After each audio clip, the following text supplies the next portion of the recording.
ఆ తండ్రి హృదయం ఒక్కసారి బర్తలేసిపోయింది, ఒక్కసారి పగిలిపోయినంత పని అయిపోయింది. డాక్టర్స్ ఆ మాట చెప్పని ఎలాంటో చెప్పండి ఒకసారి.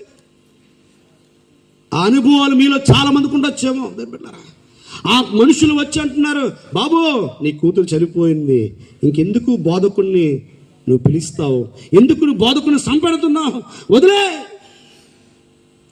అప్పుడు యేసే అంటాడు, ఎంత మంచి మాట అంటే, భయపడకము అన్నాడంతే.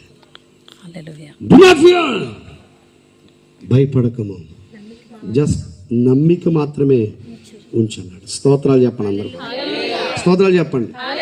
రెండు చేతులు దేవుని నామమున స్తుతించండి. ఏమనంటే యేసే, డు నాట్ ఫియర్, భయపడకు, ఓన్లీ బిలీవ్, అంతే. నమ్మిక మాత్రమే ఉంచు, ఇంకా నాకేం వద్దు అన్నాడు. చూసారు ఎంత మంచి మాట అండి.